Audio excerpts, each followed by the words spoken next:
Hello लोगोफोर, नोंथांमोननि गेजेराव आरोबाव मोननैसो गोदान भिडिअनि आपडेट लानानै फैलायबाय। नैबे गोदान भिडिअनि फुल आपडेटखौ मिथिनो थाखाय बे भिडिअखौ स्किप खालामालाखैनो जोबजासिम नायनो नांगोन, होनब्लासो मिथिगोन दि नैबे गोदान भिडिअखौ बबे चेनेलाव होदों।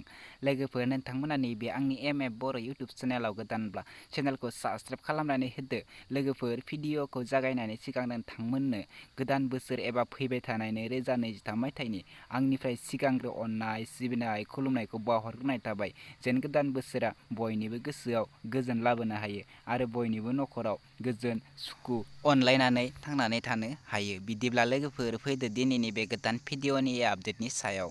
दिनैनि बे गोदान भिडिअनि आपडेटनि टाइटेलानो जादों गार्दाउनसै। बियो मोनसे गोदान बोसोर एबा निउ इयारनि मोनसे गोदान मिउजिक भिडिअ। दासिमहालागै नैबे गोदान मिउजिक भिडिअखौ फुलै नायाखैब्ला बिथांमोननि इउटुब चेनेलाव थांनानै बे गोदान मिउजिक भिडिअखौ नायनानै लाहैनो हागोन। नैबे भिडिअआव स्टार्टिं महरै दङ पद्म ब्रह्म आरो प्रेजेन्टिं महरै दङ सिराज वारि। लोगोफोर, दासिमहालागै बे गोदान मिउजिक भिडिअखौ फुलै नायाखै अब्ला नायनानै लादो। नैबे गोदान मिउजिक भिडिअआ जोबोरैनो मोजां जादों। बे भिडिअनि डाइरेक्टेडआनो जादों पुरुना बसुमतारी। बे गोदान मिउजिक भिडिअखौ फुल नायनो थाखाय बिथांमोननि इउटुब चेनेलाव थांनो नांगोन आरो नैबे मिउजिक भिडिअनि मेथाइखौ रोजाबदों नयन बरगयारी। बिथांमोननि इउटुब चेनेलनि मुङानो जादों MG फिल्म प्रडाक्शन एबा मेहेरगोनां फिल्म प्रडाक्शन। इउटुब चेनेलाव थांनानै बिथांमोननि बे गोदान मिउजिक भिडिअखौ नायनानै लाहैदो आरो दासिमहालागै बिथांमोननि चेनेलखौ साबस्क्राइब खालामाखैब्ला बिथांमोननि इउटुब चेनेलखौबो साबस्क्राइब खालामनानै होदो।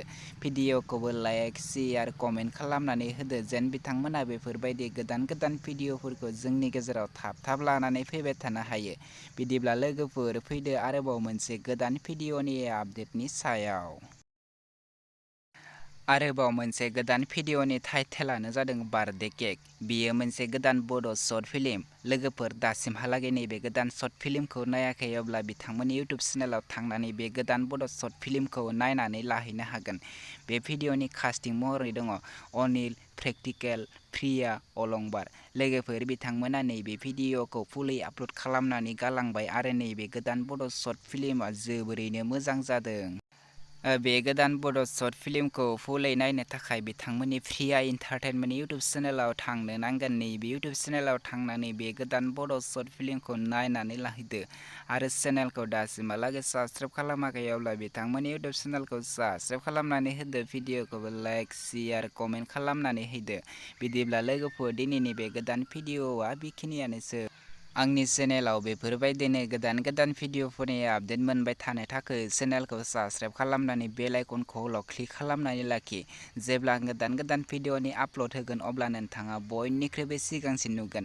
नोंथांनि लोगोफोरनो बे भिडिअखौ मिथिहोनो थाखाय शेयार खालामनानै होदो। बिदिब्ला लोगोफोर, नेक्स्ट भिडिअनि आपडेटखौ नोंथांमोननि गेजेराव थाबैनो लानानै फैफिनगोन।